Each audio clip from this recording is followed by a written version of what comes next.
आपण निघालो आता शॉपच्या दिशेने. तर मॅडम सोबत येतात. तर आज थोड्या थकलेल्या दिसतात. तर विचारूया काय झालंय त्यांना. थकलेले दिसतात म्हणजे भयानक थकलेली आहे. तुम्हाला माहितीच आहे आपल्याला, आपण ड्रेपिंगचं क्लास केलंय मी. म्हणजे मला ड्रेपिंग खूप चांगल्या पद्धतीने येते आणि खूप असं येतं. तर त्याच्यात अजून पण व्हेरिएशन पाहिजे म्हणून मग मी कोर्स केला. तर मी तिथे कंटिन्यू 12-12 तास मी उभी होती 3 दिवसापासून. आणि त्यात आज लोकमत सखीवाल्यांनी ऋषीनी शेड्यूल करून ठेवलं होतं की आजचं त्यांच्यासोबत आपलं शूट आहे. तर आता इतकं उभं राहून आता पुन्हा मला उभं राहावं लागणार आहे. तर जाऊयात आणि बघूयात आजचं शूट कसं आहे. शॉपला पोचल्याच्या नंतर आपण बघितलंच की शूटचं जे कामं चालू होतीच. आपण पहिले प्रथम घेतलेले हँडवर्कचे ब्लाऊज पीस जे आपले ट्रेंडिंग आहेतच.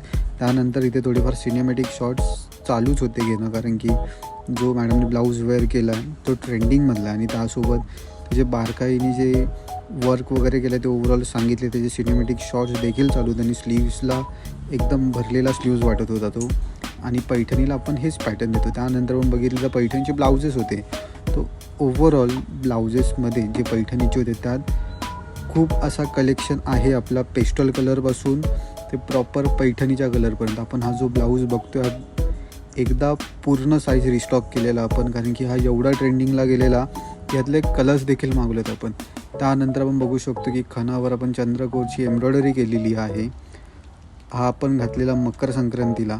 आणि ह्यातले टोटल 3 ते 4 ब्लाउजेस सेलआउट पण केलेत.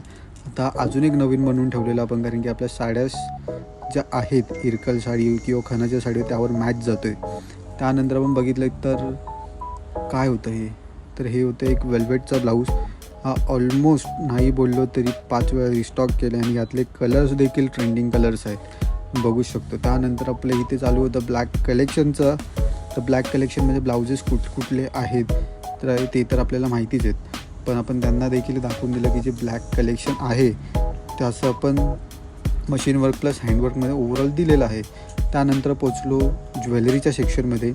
ज्वेलरीच्या सेक्शनमध्ये ओव्हरऑल किड्सचा जो ज्वेलरी आहे, बँगल्सपासून झाले ठुशीपर्यंत झाले, हे सगळं युनिक आहे. आणि किड्सची सहसा ज्वेलरी कोण ठेवत नाही, आपण त्यांना ते देखील सांगितलं. त्यानंतर कस्टमरचं काम आलेलं इथे. तर कस्टमरचं काम काय होतं, तर आपण धोती घेतलेली स्टिच करायला साडीची, ती ओव्हरऑल त्यांना खूप आवडली. त्यानंतर आपण त्यांना उपरणं स्टिच करण्यासाठी सांगितलं. तर ओव्हरऑल कसं उपरणं स्टिच करायचं मॅडमनी मास्टरला सांगितलं. तर आजचा डेली मिनी ब्लॉग आपण इथेच एंड करू. तर चॅनलला लाईक करा, शेअर करा आणि सबस्क्राईब करा.